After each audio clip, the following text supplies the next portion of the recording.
안녕하세요. 책 읽어주는 몽실맘이 저녁에 좀 5시만 돼도 껌껌하잖아요. 겨울이니까요. 그래서 요즘에는 집에 있는 시간들이 많을 거예요. 그래서 여러분들이 정말 갑갑하시면 집에서라도 운동하시고 왔다 갔다 하시고, 근데 뭔가가 이상하게도 그런 게 있잖아요. 뭔가가 하나가 주어지면 뭔가가 하나가 모자라고,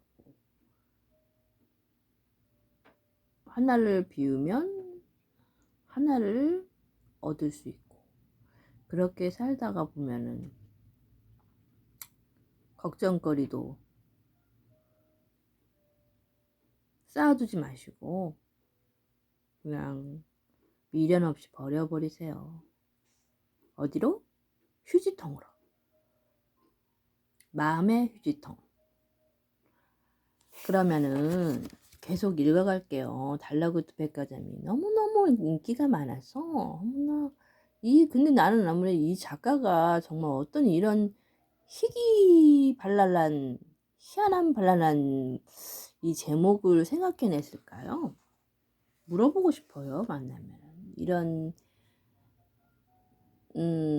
원래 글을 쓰시는 분이 아니셨잖아요. 이분이 정말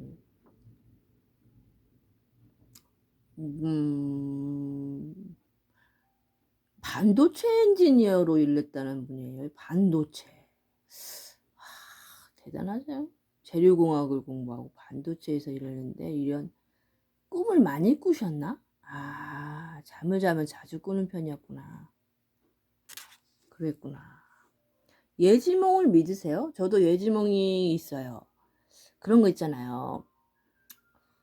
갑자기 어떤 때 있잖아요. 문득 내가 어느 장소에 갔는데 여기는 낯설지가 않네? 언제 한번 와본 것인 것 같네? 하고 그럴 때 있잖아요. 그런 게 예지몽이라는 거예요. 미리 한번 겪어봤던 거. 꿈속에서도 한번 있을 수 있겠지만 꿈속에 있었던 게 현실로도 이루어질 수 있다는 거죠. 그래서 우리가 기적이라는 걸 믿는 게 다 이런 의미에서 나오는 것 같아요.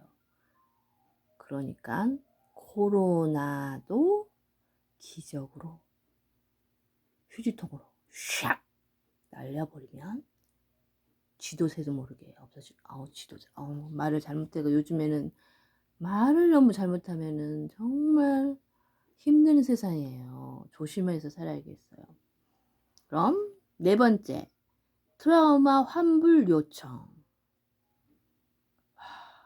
대단하네요. 제목도. 트라우마도 환불 요청이 될까요? 읽어갈게요. 페니는 웨더 아주머니와 늦은 점심을 먹고 직원 휴게실에서 느긋하게 휴식을 취하고 있었다. 프런트는 내가 보고 있을 테니 걱정들 말고 다녀와. 달러구뚜가 기꺼이 프런트를 맡아준 덕분에 간만에 찾아온 여유로운 시간이었다. 페니는 낡은 소파에 기대어 기지개를 쭉 켰다. 휴게실에는 2사람 말고도 죽을 사는 왜 죽을 사라고들 하죠? 보통 사는 엘리베이터 같은 데 가보면은 사를 그냥 사로 안 하고 F라고도 하더라고요. 사가 그렇게 안 좋은가? 죽을 사는 아니에요. 사라고. 그냥 사라고 읽으면 되죠. 숫자잖아, 이것도. 2사람 말고도 사가 새겨진 브로치를 달고 도시락을 먹는 직원들이 있었다. 그들은 긴 탁자에 둘러앉아 기움 없이 밥을 깨작거리며 이야기를 나누고 있었다. 페니는 근래 직원들 사이에서 파다한 그 소문에 대한 내용인가 싶어 귀를 기울였지만 그건 아니었다. 이걸 다 먹으면 다시 4층으로 가야 하니까 최대한 천천히 먹어야겠어. 안경 쓴 직원이 구슬프게 말했다. 스피도님이 출장이 영원히 끝나지 않았으면 좋았을 텐데. 이제 겨우 복귀하신 지 반나절밖에 안 됐는데. 하루가 1년 같네. 마주하는 직원은 볶음밥을 하나씩 집어먹고 있었다. 그는 갑자기 휴게실 문이 벌컥 열리자 그만 젓가락 하나를 놓치고 말았다. 다들 여기 있었군요. 들어온 곳은 4층 매니저인 스피도였다. 오늘은 형광색 점프슈트 차림이었다. 아무래도 색깔만 다른 똑같은 디자인이 점프슈트를 여러 벌 가지고 있는 듯했다. 밥을 혼자 먹을 뻔했네. 우리 4층 직원들도 여기 있고 계란볶음밥인가? 고기도 좀 볶아 넣고 샐러리도 넣으면 좋을 텐데. 별로 씹을 게 없어도 입이 안 맞나 봐.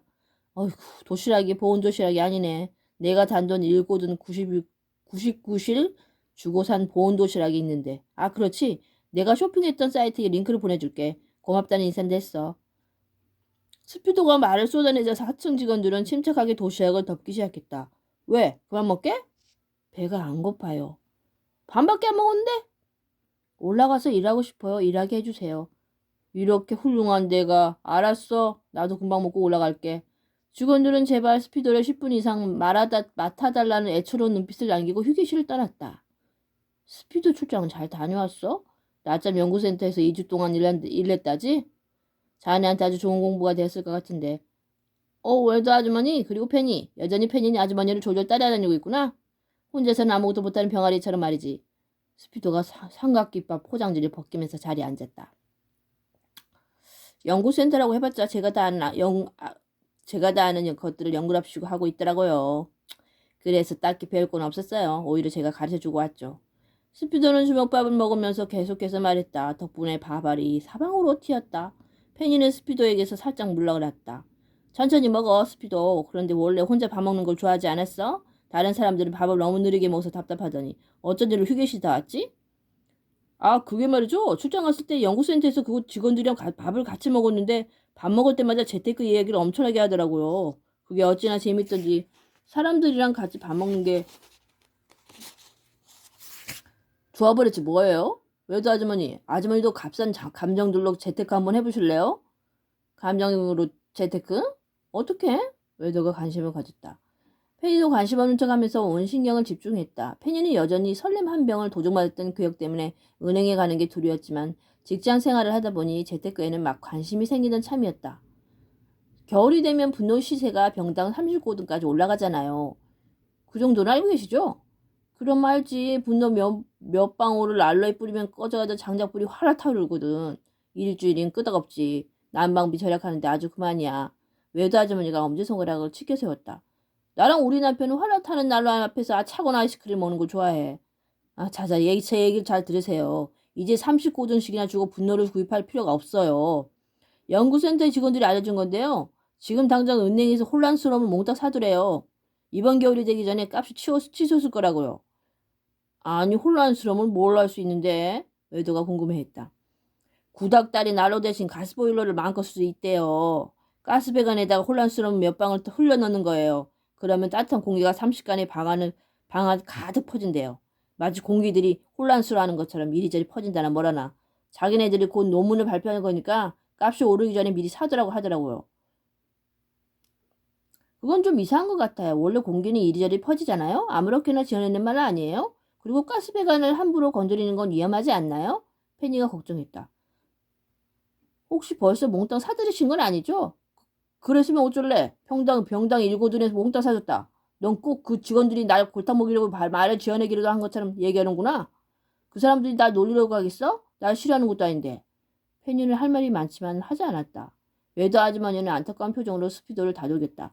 스피도, 내일 나랑 같이 가서 그것들 전부 다시 돈으로 바꾸는 게 좋겠어. 너무 낙심하지 마. 의미 있는 시도였어. 안 좋아 보이는 감정들도 잘 찾아보면 전부 쓸모가 있긴 하니까 말이야. 스피더는 점프슈트에 묻은 밥알들을 털어내고 힘없이 자리에서 일어났다. 그런데 값이 올라갈 것도 같은데 기다려보는 게 어떨까요? 이고도만 돼도 엄청 이 아이도 아주머니가 단아하게 고개를 저었다. 스피더는 시무룩해져서 휴게실 밖으로 터벅터벅 걸어나갔다. 페니와 웨드 아주머니도 프런트로 복귀하기 위해 자리에서 일어났다. 페니는 쿠션을 제자리에 놓으면서 넌지시 말을 꺼냈다. 그녀는 사실 아깝다. 가게에 퍼진 그 소문에 대해 물어볼 타이밍을 찾고 있었다. 아주머니, 안 좋은 감정들에 관하여 얘기하다 보니까 생각난 건데요. 안 좋은 꿈도 어딘가 쓸모가 있을까요? 어떤 안 좋은 꿈 말이니? 소위 악몽이라고 부르는 사람들이 두려워하는 게 안 나오는 꿈이요. 새로운 계약권 때문에 그러는구나. 웨더는 단번에 알아챘다. 알고 계셨군요. 뒷골목에서 악몽을 만드는 제작자와 달러굿두님이 계약을 체결하셨다는 소문이 직원들 사이에서 파다해서 소문이 사실일까요? 맞아. 뒷골목이 막신과 새로운 계약을 체결했지. 이제 곧 3층에 물건이 들어올 거야. 막시면 어두컴컴한 작업실에 틀어박혀서 무시무시한 꿈만 만든다는데 손님들도 다 떠나고 매출도 줄어들면 어떡하죠? 글쎄다. 나도 지금으로선 달러구트가 무슨 생각인지는 잘 모르겠다만 머지않아 한바탕 소동이 벌어지긴 하겠구나. 거대한 빌딩 꼭대기 전광판에서 뉴스가 흘러나왔다. 거리는 사람으로 가득했지만 아무도 없는 고요했다. 뉴스 속 앵커의 목소리만 빼놓고 전부 음소거라 처리라도 된 듯 기이한 정막이었다. 목적지 없이 거리를 걷던 남자는 고개를 들어 전광판을 바라봤다. 앵커의 목소리가 한꺼번에 남자의 목소리로 곧장 걸어오는 듯 선명하게 전달되고 있었다. 사망자 수가 출생자 수를 3배 이상 뛰어넘었습니다. 깎아지는 일구 절벽 시대, 원래 이병 군인이 수도 사상 최저치를 경신했다는 소식입니다. 이에 따라 병무청에서는 만 30세 미만의 전역 군인을 대상으로 신체 검사를 제실시하여 재입대를 추진하고 있는데요. 남자는 흠질하며 현기증을 느끼고 눈을 질끈 감았다. 그는 원래 29세로 29세로 이미 7년 전에 육군 만기 전역을 하셨다. 재입대를 추진한다고? 남자는 상을 받아들이기 위해 눈을 뜨고 앵커의 목소리에 귀를 기울이고 했으나 그가 눈을 다시 떴을 때는 장면이 이미 바뀌어 있었다. 남자는 이미 헐렁한 티셔츠를 입고 병무청에 와 있었다. 꿈속에 그는 순간에 얼마나 일어난 장면 변화에 대해 아무런 위화감을 느끼지 못했다. 대신 정말로 재입대를 해야만 한다는 무자비한 현실감에 짓눌려 있었다. 그는 신체 검사를 받기 위해 새까맣게 운집해 있는 사람들 가운데 있었다. 그는 주위 사람들에게 떠밀려 점점 앞으로 나아갔다. 좌우에 서 있는 또래 청년들은 어찌된 일인지 밝은 기색이었다. 난 특급 1급이었으면 좋겠어. 나도 위안 가는 거 확실하게 오래 있고 싶어. 난 완전히 군대 체질이거든. 아니 이게 다 무슨 소리야. 남자의 생각은 입 밖으로 나오지 못하고 머리만 어지럽히다 사라졌다. 남자는 길을 쓰고 뒷걸음질 쳐서 병무청 건물 밖으로 뛰쳐나가려고 했지만 발은 한 발자국도 떨어지지 않았다. 남자는 갑갑해 미칠 것 같았다. 그는 어금니를 꽉 물고 다리에 힘을 줘봤지만 역시나 미동도 하지 않았다. 남자의 차례는 순식간에 다가왔고 그는 입도 뻥끗하지 못한 상태로 자신이 검사 결과를 바라볼 수밖에 없었다. 특 1급. 그는 1급 앞에 붙은 생경한 그 특자가 굉장히 거슬렸다. 건강한 건 좋지만 지금 그걸 확인밖에 가장 나쁜 상황임을 틀림없었다. 장면은 또 한 번 바뀌어 남자는 이제 퀴퀴한 묵은 내가 나는 이발소 의자에 앉아 있었다. 남자는 이번에도 꽁꽁 묶인 듯 가죽으로 된 이발 의자에서 조금도 움직일 수 없었다. 그는 손가락만 겨우 움직여 애꿎은 가죽이 의자의 터진 부분을 잡아 뜯었다. 밀려나온 손뭉치 갑총마저 생생했다. 남자는 불안한 표정으로 거울에 비친 이발사를 바라봤다. 특일급이라고 하셨죠? 그럼 3년인가? 정말 애국자시네요. 특별 이발비는 받지 않겠습니다. 남자는 발뺌할 수 없는 현실 앞에서 가슴이 터질 것 같았다. 말도 안 되는 상황 앞에서 사람들은 너무나 태어나고 이상하리만큼 많지 고분고분했다. 그리고 그의 몸도 격한 감정에 비해 턱없이 무력했다. 설마 내가 군대 다시 갈 리가 없어. 군필자들이 이렇게 순순히 다시 군대에 갈 리가 없어. 남자의 생각은 출구를 찾아 이리저리 맴돌다 마침내 그럴듯한 결론에 이르렀다. 그래, 꿈. 이건 꿈일 거야. 그렇죠? 이거 꿈이죠? 남자는 지푸라기를 잡는 심정으로 이발사를 바라봤다. 꿈이요? 하하하하. 뭘 잘못 들으셨나? 이발사는 한번 씩 웃으며 대답하고는 남자의 두피 이발기를 바싹 갖다 댔다. 냉랭한 금속에 대한 감각이 또 한 번 생생하게 남자에게 전달되고 머리카락이 후두둑 떨어진과 동시에 등에서 땀이 비오듯 틀렸다. 난 이제 죽었다. 이거 꿈이 아니구나. 남자의 티셔츠 텁텁한 가죽 의자의 등받이가 땀으로 진득하게 달라붙는 것이 느껴졌다. 남자가 꿈에서 깬 것은 바로 그때였다. 땀에 젖은 이불이 축축했다. 남자는 참았던 욕을 쏟아부으며 일어났고 3초 만에 진짜 현실감이 온몸을 뒤덮었다. 휴, 역시 꿈이었어. 꿈에서 깨고 꿈속의 상황을 다시 더듬어 보면 모든 장면이 어색하고 이상했다. 하지만 꿈속에서만 너무도 쉽게 속아 넘어가게 되는 것이다. 도대체 제대한 지가 몇 년째인데 아직도 이런 꿈을 꾸는 걸까? 남자는 느릿느릿 일어나 덮고 있던 이불을 창밖에 탁탁 털었다. 하지만 찝찝한 기분은 전혀 떨쳐지지 않았다. 그날 밤 꿈속에서도 여자는 고등학생이었다. 다른 구구절절한 부연 설명 없이도 여자는 자신이 처한 상황을 대번에 알 수 있었다. 오늘은 시험이 딱 3일 남은 시점이다. 첫날의 그 시험 과목은 아마도 수학, 화학, 그리고 물리. 벼락치기로 공식을 외워봐야 일절 도움될 리 없는 과목들만 남은 상태였다. 꿈속의 여자는 생각했다. 내가 왜 공부를 하나도 안 했지? 그렇다. 공부를 하나도 하지 않았다. 아무리 생각해봐도 단 한 장도 공부한 기억이 없다. 호흡이 가빠지고 머리에 피가 제대로 공급되지 않은 느낌에 눈앞이 어지럽게 뭉그러진다. 눈은 뜨고 있지만 공간에 대한 거리감은 아득했다. 어느새 주변에 물려든 친구들은 꿈속의 여자에게 속옷이 말을 걸어댔다. 송이는 이번에도 100점이겠네? 맞아, 저번 시험에도 한 개 틀렸다고 울었잖아. 이번에도 공부 엄청 많이 했지? 여자는 티나게 얼굴 찌푸리지 않으려고 무진 애를 쓰면서 겨우 대답했다. 나 진짜 공부 하나도 못했어. 여자는 책상에 푹 엎드렸다. 책상에 싸구려 나무 냄새가 현실감을 더했다. 그녀는 왜 시험 공부를 하나도 하지 않았는지 곰곰이 생각했다. 왜 대책 없이 이런 상황을 만든 거지? 이런 상황은 그녀답지 않았다. 머릿속에 온갖 말도 안 되는 이유들이 떠올랐으나 생각이 확장 딱 거기까지 끝이었다. 꿈속이 그녀로서는 이게 다 꿈이라는 것도 꿈에서 깨면 시험 같은 건 볼 필요가 없는 학교를 졸업한 지 오래된 사회인으로 돌아갈 수 있다는 사실도 알아챌 도리가 없었다. 또 예고도 없이 장면은 바뀌었다. 장면 전환은 여자가 알아채지 못할 정도로 자연스럽게 이루어졌다. 여름방학을 앞둔 무더운 교실, 기말고사 당일이었다. 여자의 책상은 교실 한가운데 자리에 있고 책상에는 문제만 가득하고 답은 하나도 적혀있지 않은 시험지가 놓여있다. 어떻게 하나도 모르겠어. 여자는 시험지를 붙들고 진땀을 흘리고 있었다. 통풍이 하나도 되지 않은 두터운 교복 안쪽으로 땀이 쉴 새 없이 흘렀다. 그리고 옆에 학생들이 들으라는 듯 수근거리는 소리가 그녀의 귀에 꽂혔다. 이번 시험 왜 이렇게 쉬워? 여자가 당황하는 사이에 시험지는 한 장에서 두 장으로, 두 장에서 세 장으로 점점 불어나고 있었다. 뒷장으로 또 뒷장으로 아무리 넘겨봐도 아는 문제는 없었다. 다른 친구들이 일제히 시험지를 뒷장으로 넘기는 소리가 사락사락 중첩되어 교실을 가득 메운다. 여자는 아직 한 문제도 풀지 못했다. 수학 시험지 숫자들이 어저께 뒤엉키고 교탁 앞에 세워놓은 커다란 시계는 속절없이 시험 종료 시각을 향해 치닫는다. 시계 초침이 여자의 귀 속에서 돌아가는 듯 크고 째깍째깍 날카로운 소리를 냈다. 여자는 초조하게 다리를 떨며 손톱을 까득까득 물어뜯었다. 이번 시험을 망치면 부모님이 실망하실 거야. 수학 선생님이 내 0점짜리 시험지를 보면 교무실로 부르시겠지? 친구들이 쉬는 시간에 나한테 정답을 물어보러 왔다가 내 오답투성이 시험지 보면 뭐라고 할까? 여자는 이번 시험만큼 인생에 중요한 건 없을 거라는 생각마저 들었다. 비정상적인 수준의 스트레스와 압박감이 머리를 쿵쿵 울리면서 눈물이 찔끔 나려는 순간 햇빛 쨍쨍하던 교실이 30간의 그늘로 어두워졌다. 그리고 열려있는 교실 창문을 통해 운동장에서부터 일어난 커다란 파도가 들어오더니 이내 교실을 완전히 덮쳐버렸다.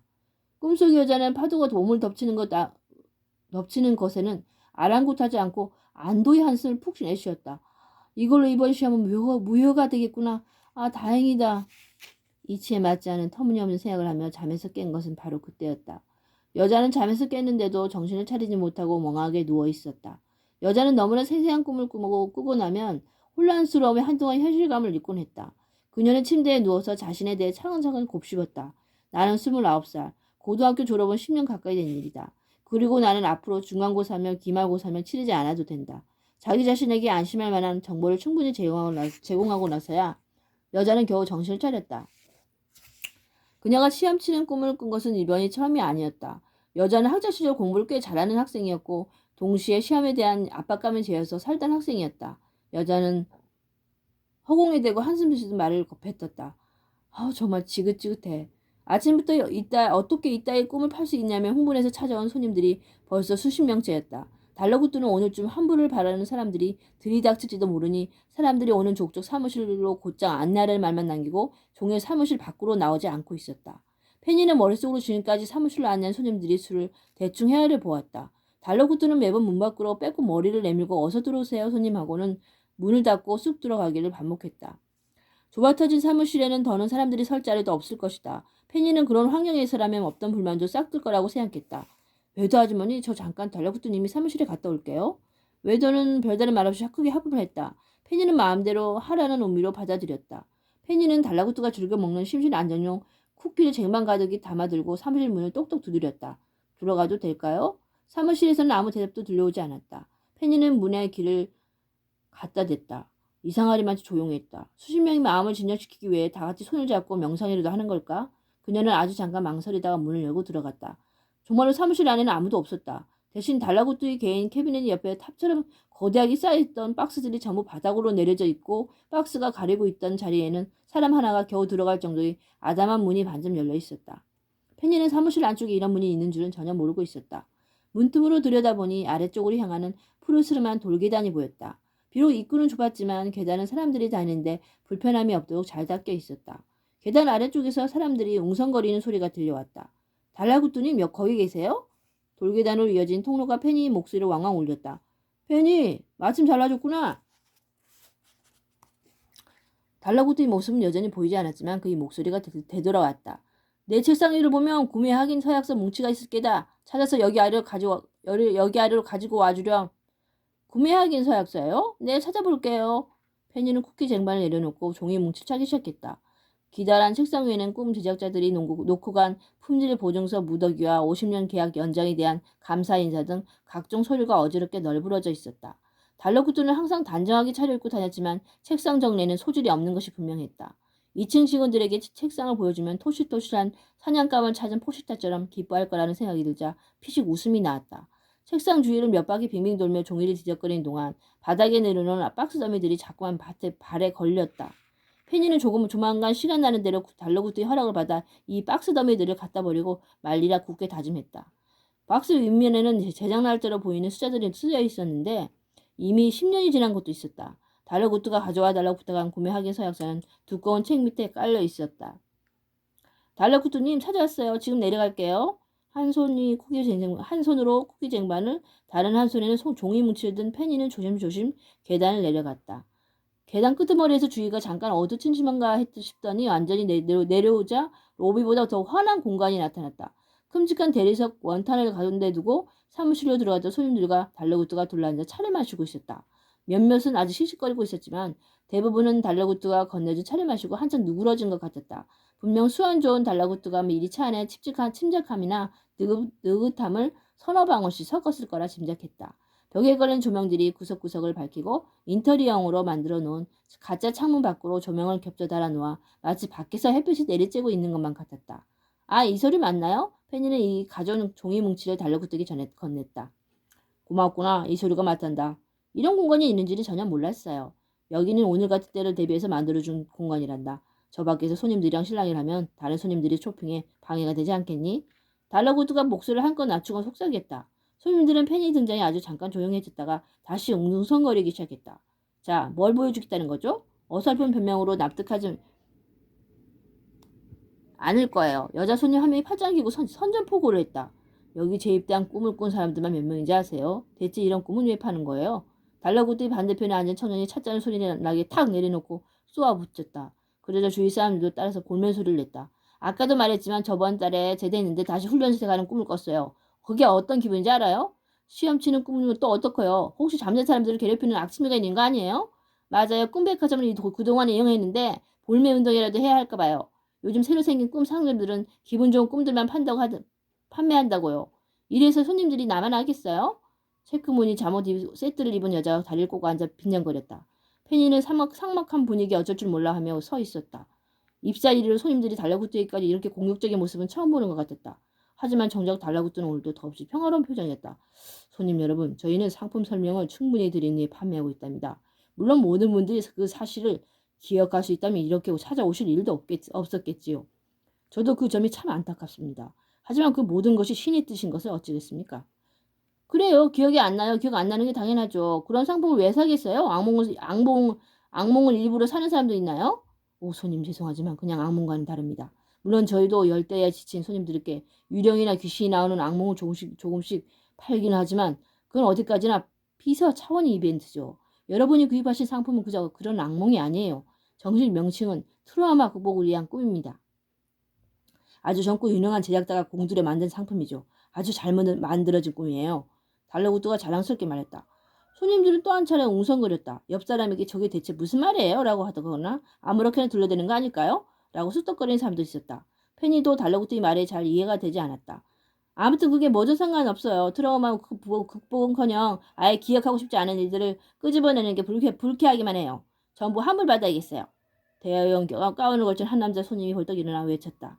손님 저희는 후불제라 아직 요금은 전혀 지불하지 않으셨어. 자자 페니 괜히 말싸움할 것 같은 없단다. 페니가 끼어들자 달러구두가 말을 막았었다. 이럴 줄 알고 손님들에게서 구매하실 때 각각으로부터 구매학적 서약서를 받아줬습니다. 한번 보시죠. 자필 서명도 하셨으니 알아보실 겁니다. 달러구두는 일어서서 모든 손님들에게 종이를 한 장씩 나눠주고 다시 제자리에 앉았다. 페니는 제일 가까이 앉은 손님이 종이를 넌지시 훔쳐봤다. 훔쳐본 것으로 하고요. 확장선은 내일 와서 읽어드릴게요. 기대하세요. 안녕.